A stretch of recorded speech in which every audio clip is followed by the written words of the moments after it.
Hey hoes, welcome to Island Fever, where grown ass Pacifica people talk about doing grown ass things.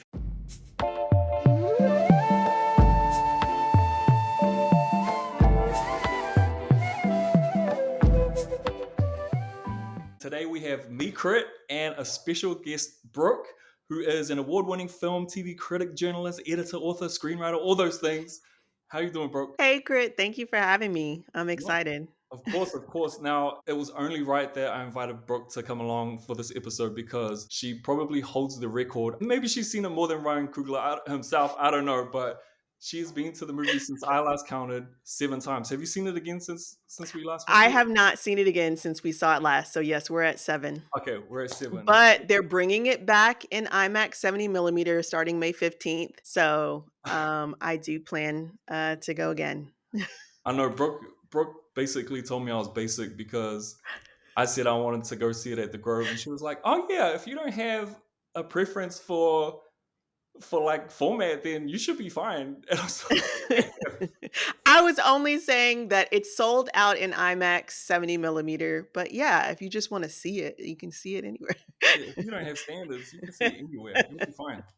No, but Sinners, I mean, it's taken the box office by storm. And even though some of these critics want to downplay how well it's done, we won't even get into that because there's a whole freaking hour talk. Oh, unless you want to get into that, Brooke. Do you want to touch upon that briefly? Sure, yeah, we can. Yeah. Let's talk about it. Like it's done really well, and in comparison to, let's put Quentin Tarantino's Once Upon a Time out there, which is pretty comparable, right, as far as budget goes, and what it Yes. pulled in. Well, it actually did better than Once Upon a Time in Hollywood did. But yeah, there's been a lot of hand wringing, I will say, from studio executives and even the media. There were some really just backhanded articles in Variety, in the New York Times, that were saying, okay, well, this movie is a success, but the New York Times said it's a success with an asterisk on it. Hmm. Variety was like, well, it did really well. Its opening weekend better than projected, but it still has a long way to go to be profitable. Now, again, these are the same outlets who were touting Quentin Tarantino for his original film, Once Upon a Time, in Hollywood in 2019. And they had nothing to say that was negative. It was all, and he didn't even come in first place. He actually came in second place his weekend. And, Sinners came from behind and took over the Minecraft movie that was projected to be number one that weekend. So it was a resounding success for Ryan Coogler, for Proximity Media, for Warner Brothers, for the Hmm. executives at Warner Brothers who were kind of on the chopping block. It was rumored by Zaslav for funding original films and visionary filmmakers like Ryan Coogler and not necessarily being as successful. But this was a win for everybody. It was a win for theaters. It was a Right. win for movie lovers. And so it was just very, very, I'm just going to say racist. It was very racist Absolutely. that they did not give this movie the props that it actually earned. Right, and I think you mentioned that one of the writers who gave those critiques, the positive critiques of Once Upon a Time Mhm. in Hollywood, was the same person who wrote the article on It was the on exact Sinners, right? same. Yeah. It was the exact same writer, Yikes. Rebecca Rubin at Variety. Uh-oh, Rebecca, call her out her name. Shit. So, when we talk about racism, I mean, that's just one of the many themes that, that permeate this film. And none of this comes as a surprise. When we have a filmmaker like Ryan Coogler, I mean, every film that he's come out with has had some sort of someone trying to undermine him, right? And his success and all the great things that he's doing. So let's talk about Sinners and let's start with what we love about it. And yeah, go ahead, Brooke. Uh, I love so much about this movie. I literally wrote 5,000 words about what I love about this movie. So I think, first of all, what it does is provide a window into Black Southern life in a way that we've never seen it before. I mean, just technically with this film, the fact that it's shot on 70 millimeter IMAX film is astounding. It's gorgeous to see Black people portrayed this way, and Southern life specifically portrayed this way. There's so many Black cultural traditions that we see in this movie. The specific Black American practice of hoodoo is portrayed in the movie very positively, which Mhm. is just not, how things are done. Just honestly, that is not a positive portrayal usually on screen, and this was something that was very important for Ryan Coogler to do. Also, just the fact of having a dark skinned Black love interest for Michael B. Jordan. I clocked in my review that he has never had anybody darker than a paper bag as a love interest. I mean,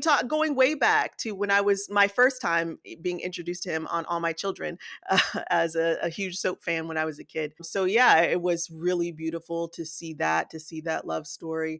This is something that was a reclamation, I Mhm. think, of Black history, of Black culture, of Black music. This was specifically calling out cultural appropriation of Black music and the way that, white supremacist institutions are allowed to come in or have set up systems so that they can come in, steal our music, steal our rhythm, steal our blues, and profit off of it. Whereas we've been demonized for it. We don't get the credit for what we've done. And so there is a beautiful scene in the movie where Ryan actually recounts the evolution of all music, basically Yeah. rooted in African music and in Black American music that was developed in the South, specifically speaking of the blues. We get folk, we get country, we get pop, we get hip hop, we get R&B, everything, house music, everything has come out of this tradition and Black struggle in America. And I just think that that is a beautiful thing to reclaim. So, yeah, I could go on for 5,000 words, obviously,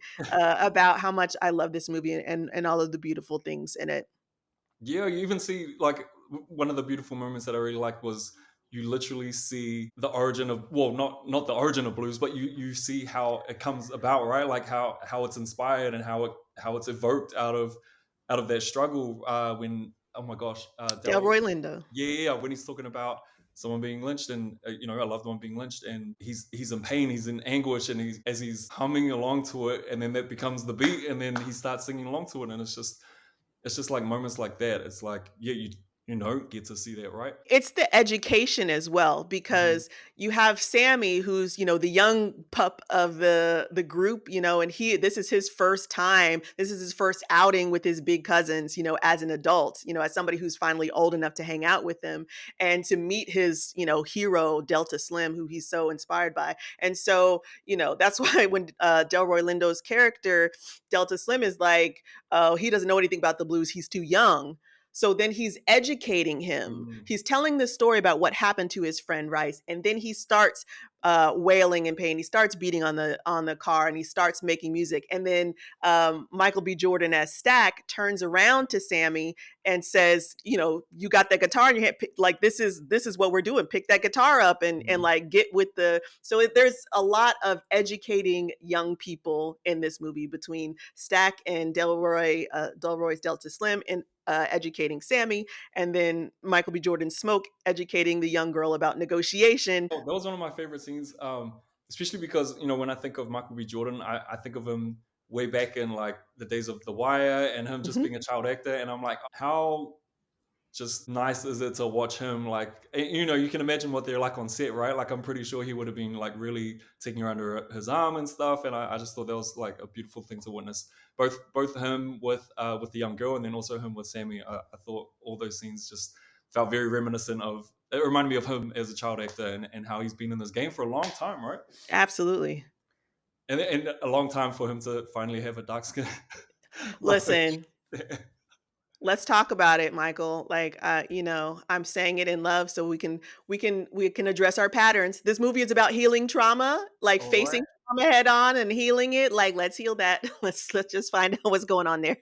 Yo, when you mentioned hoodoo, I think the only other instance that I've watched it as, and not be a negative, is probably P Valley. I think that's the only time I've like, Oh, yeah, yeah. those are I mean, P Valley's my shit too. So Yes. yeah, but Same. that's another podcast episode. Okay, so going back to just the overall theme of appropriation, right? is it Remick? Is that how you say it? Remick. Yeah. So Remick, he's literally saying you have like this passage to the ancestors that I don't have, which is basically saying like y'all have soul that I just don't have, Hmm. right? That's basically what he's saying.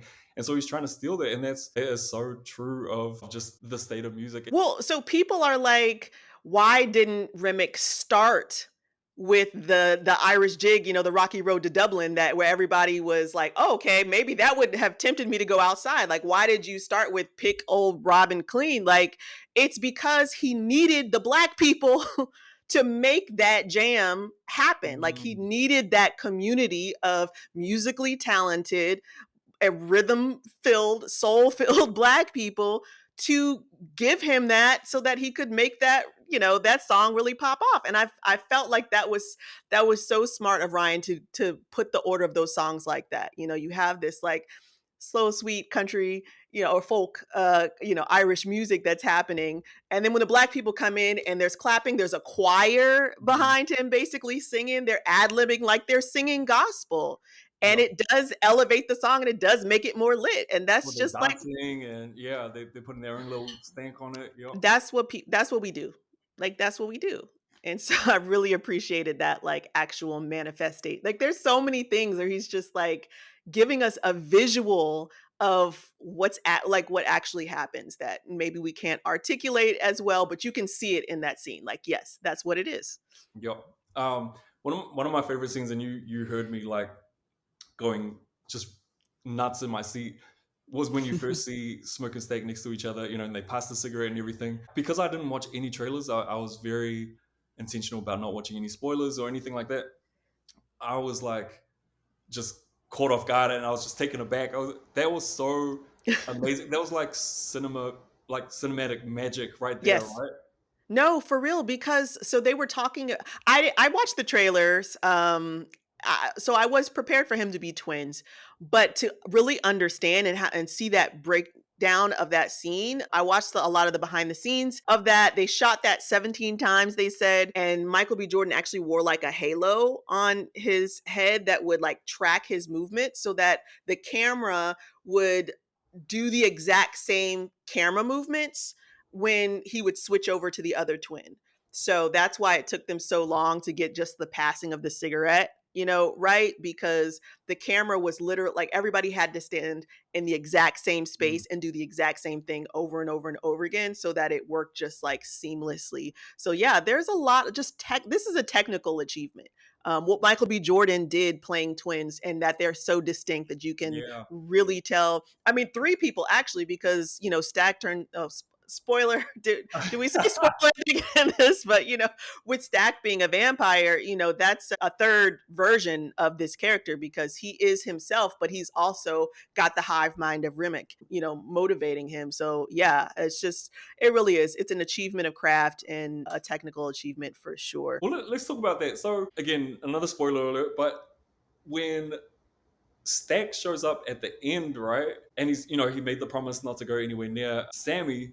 How does that even work? Like, I don't know. What's your? So, if we want to get into the criticisms, I mean, I'm a big vampire girly, so I love the lore. And Yeah. so I would have loved some more exploration of the lore. Like, how does the hive mind work? Because Mm, if we're all in a hive mind, why is everybody outside with Remick and Sammy trying to get to Sammy because that's Remick's goal? yeah. But Smoke is still inside. I mean, Stack is still inside with Smoke, and Annie's off in the wilderness crying. I mean, or Mary's off in the wilderness crying about Annie. So I'm like, how were they able? I mean, I do feel like because Annie's, spoiler again, Annie is killed, that maybe broke them a little bit because they still have this human connection to her. Mm. And so her death being so final, maybe that broke them out of their hive mind a little bit. So I'm just going to go with that. But I would have appreciated understanding the lore more because yeah, why if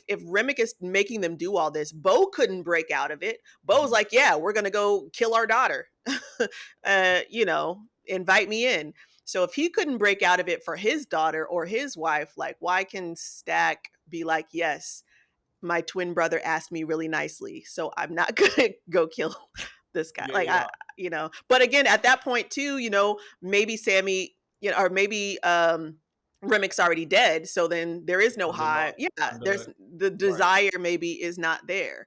I do feel like Stack in that final scene is expressing that, he does still want what Sammy has. He wants that connection, but the difference between Stack and Remick is that Stack just asked him, "Can you play for me?" right. He You doesn't need to have know? that for himself. Yeah, Yeah, you don't have to own and possess it. And so what Stack was able to do, he couldn't see into the ancestral plane. Like he couldn't see Smoke, he couldn't see Annie, he couldn't see his mhm, niece, but he was able to remember them. Like they show the flashbacks that Stack is having of that yeah, night as, Sammy is playing this. And so, it is still a bit of a gift, to be able. That's what music does. Music takes you back to a place and time. You remember being, in the 90s at the roller rink when Shorty Swing Mike Way came on. Like, like it's going to take you right back to that place. So it was, I'm glad that he showed that aspect of it. But yeah, his soul is trapped. yeah. And so, yeah, he's not going to be able to have that connection. And I don't understand why Remick didn't understand that if he turned Sammy, that would have broken the connection for Mm. Sammy as well. Because he So wouldn't have had a soul. Like what? yeah, like you're missing the soul. Like that's what the disconnect is. But man, what a metaphor. Right. Well, let's talk about, since we've talked about that ending scene. Let's talk about what we didn't like. Mhm. And I'm gonna say it straight up. Like I hated the fact that Mary lived to the end. Well, not lived, but she was still in it. Like she still had a. I guess you can't call her living, but she had a character that was still in the living world, I should say. The Kardashian got her black man. Like that's like she did whatever she had to do. And so she's gonna be like Stack prophesied in the beginning, I'm going to hell and you're gonna be sitting right next to me. That's Yep. exactly what happened. So they're trapped in this hell. They can't cross over. They can't die. So, yeah, I don't know if it's actually a happy ending or not, but I do Right. feel like why did all of the black women have to die? Like, I really do want to ask Ryan about that Yeah. because, I did actually, I, in my review, I was looking back at his most recent work as well. So I'm looking at Creed 3, which he did not direct, but he did produce it for Michael B. Jordan to direct. And he kills off Felicia Rashad so that, who was Creed's mom. Oh, spoiler again for, for Creed 3. But it's been out for like 2 years now. Yes. So Yeah. get on it. Just for Creed's like personal development or so he would have like a story arc, which I really didn't like. You look at Wakanda Forever. Angela Bassett Oh, had her Oscar moment already. Like she didn't get an Oscar nomination for Floating Dead in the Water. I Like don't know why they had to kill her on top they of didn't. like. They didn't. And that was Ryan writing and directing that. So he's and producing that. So that's all on him. So I'm just like, it's a troubling pattern for me. Like, why is it more emotionally resonant for you in your story if the Mm, black woman died? Like, I don't like that. But that was my first watch. I was really, really like upset to see Mary walking in there. Like the person that got all the black people killed, yeah. gets to survive.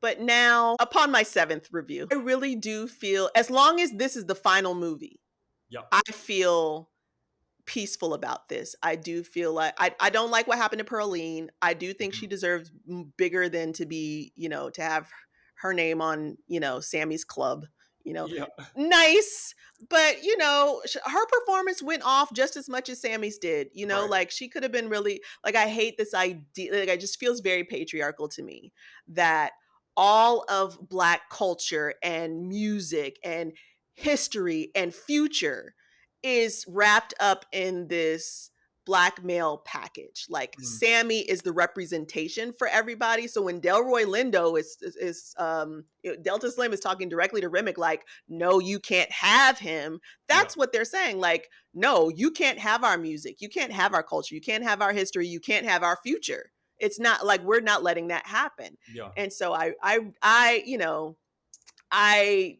don't, because it's just such a common scenario in the black community that like protect the black man at all costs, and the costs are usually black women and girls and children. Like that's normally the cost. Mm. You look at like people like R. Kelly and like how like 30 years of protecting abusers who are in our communities who are harming women, who are harming girls, who are harming children. Oof. And it's just like, well, but he's talented. He's the future of music. So we have to, like that just, that really, really bothers me. So I would have preferred, especially since Sammy is named after a female relative of Ryan Yeah. Coogler's. It's actually his Uncle James, who the movie is, in honor of. It's his Uncle James' wife, who was named Sammy.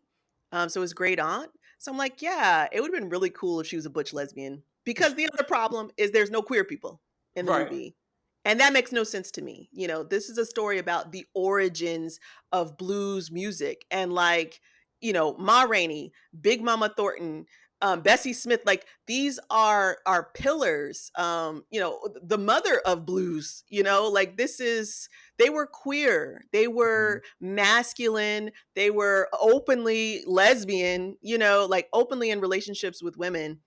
Like people knew that, and so I would have loved to have seen queer culture on display. I mean, like they should be in the juke joint. This is about sinners. Right. And like it's just so straight and tame to be like adultery, like gang banging. Like these are the sins. Like come on. Like if this is the Christian church, that's supposed to be labeling all these people as sinners that we have to outcast from society, they weren't really all that outcast, number one. Number two, it's really the queer people who were being pushed out. And the jukes were historically places where queer people Mhm. could go and be themselves. Like, this is where ballroom culture came out of the jukes. So, like, give me some Vogue. I need voguing. I need something in that scene where you're talking about the evolution of music. There's no reason why we couldn't have that. When you're Yeah. showing house music as an evolution of the blues, there's no reason why we can't have a scene, of that, like where it's a part of the oneer shot.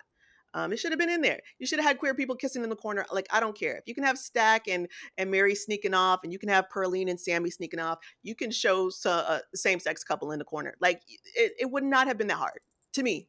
Going back to when you're talking about education, like one thing that I was educated about, and a lot of people, is the Chinese community down in the Mississippi Delta, and they were represented by Bo and Grace and their daughter. Yo, they cracked me up the way that they presented their daughter, because she reminded me of the kids that were running the stores when I was growing up. Like at the Hmm. Chinese restaurants and stuff, and just the attitude and like being young, and like being young, but also being so mature at their age, right? And like having to hold it down in the shop and all that. But I was scamming on Bo, walking around in those red pants. It wasn't just the Chinese, but then they also had Native Americans like represented too. What was the intention there in terms of bringing both those communities in?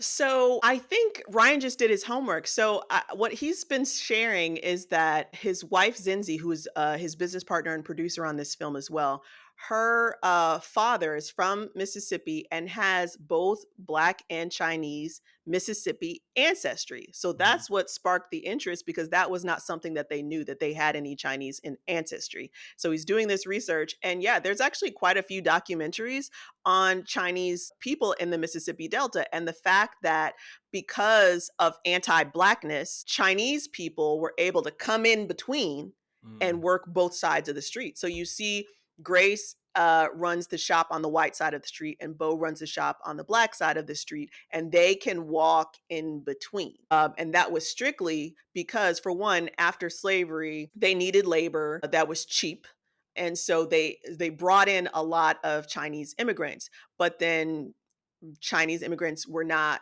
trying to work in the fields. So Mhm. they ended up, starting a lot of grocery stores in the South. And that's just how that happened. And we see it, we see it all over the place. A lot of Asian communities serving Black communities, Mhm. because like as we can see in the movie, they've got their two shops. Smoke and Stack wanted to have one business, and the Klan came before they could even get started. Mhm. So and that was directly because of the anti-black racism that black people were facing, that Chinese people were able to have businesses and prosper. Mhm. So that was just factual. And then the Choctaw as well, the Choctaw that we see in the film, that they're in Mississippi. I think there is a community about 150 miles from Clarksdale. So I think that might be who they were referring to. And the fact that they actually used members of the Choctaw community in the film, had Choctaw consultants, and Mhm. they had Chinese consultants as well. The ones that actually did the most famous documentary about Mississippi Chinese in the Delta was a consultant on this film as well. So I think it was really just about being historically accurate, which I appreciate, and Mhm. more so reason for having queer people in the film, because you're doing your research. You're just showing what Right. was available. There's also a shop that's a tamale shop, because there was also this Hispanic presence as well. They weren't characters in the movie, but showing the tamale shop in the street, you're just Yeah. like, yes, they were also here. Which is why, for me personally, I'm just like, if we're gonna be historically accurate, just show that black queer people existed. Like, Right. even if you don't have the range to make them a main character, uh, uh, defer. Let black queer people tell their own stories. I'm fine with that. But at least create a world where they're there, because it's just historically accurate. Yeah. It is a big oversight, right? Especially when you're talking about the whole history of music, right? And Mhm, then you think of, I mean, they have the I guess rock star playing the guitar as well, and mhm. it's like they could easily be Prince, they could easily be like Little Richard. It could be. It's just where it was just such an easy thing to kind of just slip in somewhere, right? I understand why they didn't put like figures that we could recognize. Identify, I yeah. do feel like, because that was kind of when I have brought up Bessie Smith or Big Mama Thornton or Ma Rainey, people have been like, well, she died at this point and this point. Like, I'm not saying bring in the specific people. I'm saying acknowledge that Mhm. they were in the room, because they were playing the music. They were singing the songs. Like, they were in the corner. Like, they were in the back room. That's so I understand, like, not wanting to distract from the point of showing the evolution by bringing in historical figures. But yeah, put them in the room. Put them in the room. Right. We talked about Bone Grace. We talked about Remick. One of the other things I just wanted to point out was when we were watching the credits, and one of the thank yous was Christopher Nolan. I was like, what did Christopher Nolan have to do with this? And Brooke was like, Christopher Nolan had a lot to do with He this. did. So what was the relationship there? So, I've literally watched all the interviews, so I'm so glad I'm here to answer this question. So Ryan was talking about the fact that Christopher Nolan has been a mentor of his. I think what he watched The Dark Knight at like a midnight screening in IMAX, and on film, and it just totally changed the trajectory of like what he thought filmmaking could be. And so, he had formed this relationship with Christopher Nolan. So again, Ryan is doing something historic here by shooting not only on IMAX cameras, but on 70 millimeter film at the Mhm. same time. And so this is a new thing. This is not something that he normally does. Um, Christopher Nolan has shot on film. He has shot in IMAX, Oppenheimer, which just won Best Picture and all that. So he was asking him for advice about that and how to do that, and he gave him great advice about not being intimidated by the camera, because those are huge cameras. They're very heavy, and his cinematographer actually became the first woman, Filipino woman as well, but the first woman period to actually operate IMAX cameras. So there's a Wow. whole lot of history being made All right, just AAPI in the Heritage making. Month. Yeah, Yeah. yeah. So, with Ryan talking to Krista, it wasn't just about, the technical things for the film and getting advice for that. Christopher Nolan also works with his wife. Like, Mm. they are, as a married couple, they produce all of Christopher Nolan's movies together. And so Ryan was really inspired by that and was like, hey, how do you do that? Because again, the famous story that Ryan always tells about his wife Cincy is that she's the one who bought him Final Draft when his professor in college was like, "Hey, you have a skill for writing. You should try screenwriting." She's the one that paid the $300 so he could have Final Draft. And so she has always been a big part of his filmmaking from the beginning. And so when he's looking at Christopher Nolan and the fact that they are working, so he's working so well with his wife, and his wife is producing all of his stuff. He's like, "Oh, I'm doing the wrong thing. I need to have my wife also on board. She also needs to be my business partner. And then how do we do that?"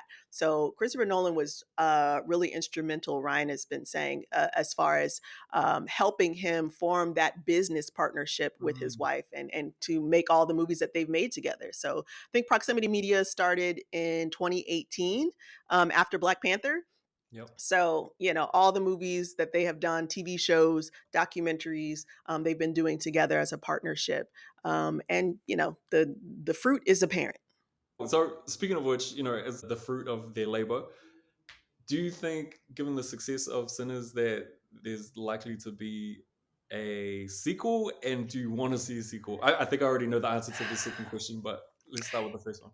Because he had this historic deal, which I also think he probably discussed with Christopher Nolan. He has this deal to that the copyright to Sinners will revert back to him in 25 years. Mm, Um, I don't think he would be wrong to pursue a franchise, because then he would have a franchise that he owns. He has said that that's not what his intention is, that he only wanted to do this for this one film.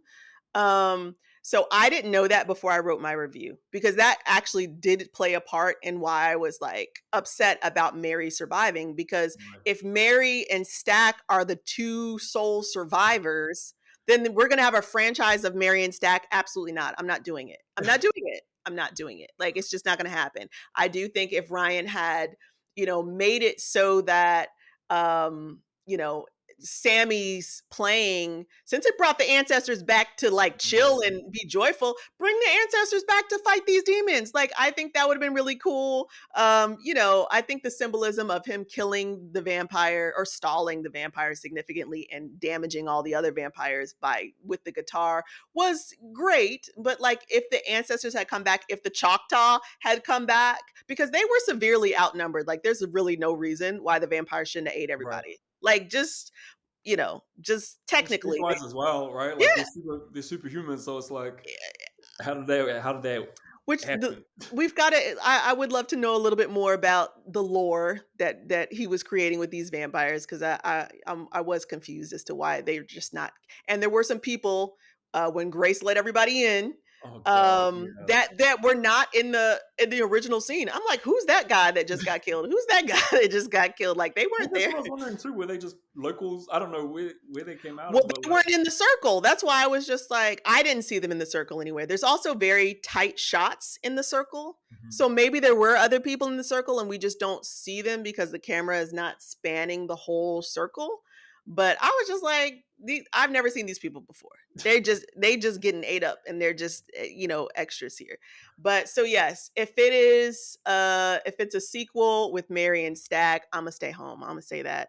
I'm gonna go because I'm gonna go, but I would appreciate if that were not the case. I hope he does stick to his idea of this just being a standalone movie. I do think the story is complete. This legend of the Smokestack twins, I think, is this beautiful like parable. mhm. I just loved it. Biblical parable. Loved it. Leave it alone. I don't need a prequel. The Choctaw Vampire Hunters, like, that's very cool. I'm fine if I don't see any more about this story. I will watch it, obviously. If it comes Right. out, I will watch it. I will be mad about it. But I'll watch it. So Will you watch it 7 times though? That's the I don't know question. if I'll watch it 7 times. I mean, it's the same with Black Panther. Like, I watched Black Panther, I think maybe 3 times. Um, but I did not. I saw Wakanda Forever once. I went to the premiere of Wakanda Forever, and I only saw it Oh, once. once I saw Angela Bassett die, I was like, I'm not watching that again. I can't. Well, you know what I'm saying? Like, Chad was enough. Like, Oh we were yeah. already in that space, and I wish that we had, I don't know. I wish we had some space to come to a space of joy by the end of that movie, which was going to be hard anyway because of Chadwick. It was a hard thing to do. There's no judgment for Ryan on how he wrote this, because I'm sure it was just unspeakably hard. Mm. So I do have a lot of grace and care for the fact that he had to do something that was very difficult. But yeah, man, I have the poster on my wall. It's Yeah, on my movie wall. I'm looking right at it, but I probably won't watch that one again. yeah. No, anytime soon, at No. least. Mm-mm. Yeah. Wow. I mean, Ron Coogler's got a bunch of projects in the works, I'm sure, and we'll just have to wait and see which ones stick. But in the meantime, thank you so much, Brooke, for joining us on Island Fever. Thanks for having me. And I, and I'm a fan. yeah, but also like I just want to say thanks for dragging me out to go to the movies in the first place, because I've been struggling this year. So I was just like, when Brooke was like, "Hey, we're going to the movies. We're gonna go watch Thunderbolts. We're gonna go watch Sinners." I was so happy. So thank you for that too. Thank you for coming. You were so fun to hang out with. Anytime. All right, bye. Okay, we'll see you again soon. Thank you, hoes. Bye. Bye, hoes.